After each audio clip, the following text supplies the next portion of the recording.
ভাই 1 লিটার দুধ দেন তো। এই নেন। কত হয়েছে দাম? 90 টাকা।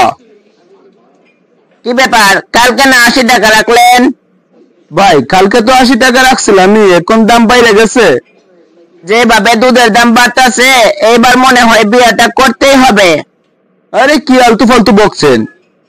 আর এই বিষয় না ভাই, আমি বুঝাইতে চাচ্ছি বিয়ে করলে একটা যৌতুক চাইমু, যৌতুক হিসেবে একটা গরু নেবো, আর এই গরুরে দুধ দেবো, তাইতে আমি কামু।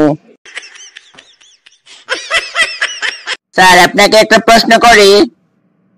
ওকে কর। এক দেশে একটা রাজা ছিল, তার নাম ছিল আবুল। বলেন তো তাকে মানুষ কি বলে ডাকতো? যেহেতু তার নাম আবুল, তাহলে তাকে আবুল রাজা বলেই ডাকতো। ওই দেশে একটা রানীও ছিল, তার নাম ছিল চুকমা। তাহলে তাকে কি বলে ডাকতো? আসসালামু আলাইকুম স্যার। কি রে বল্টু, যে এই অসময়ে আমার কাছে কেন? স্যার আমি খুব বিপদে পড়েছি, আমার 500 টাকা ধার দেন। আচ্ছা তুই একটু দাঁড়া, আমি টাকাটা দিচ্ছি। এই নে টাকা। স্যার আপনি যে আমার যে উপকারটা করেছেন সেটা আমি কোনোদিনও ঋণ শোধ করতে পারবো না।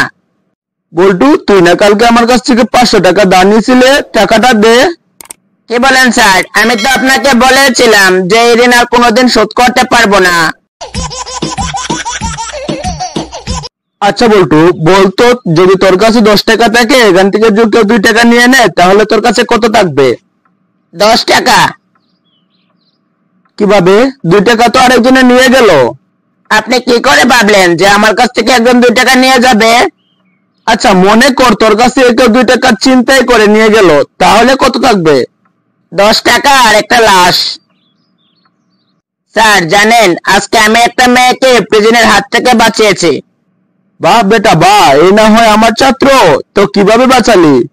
স্যার নিজেকে কন্ট্রোল করে।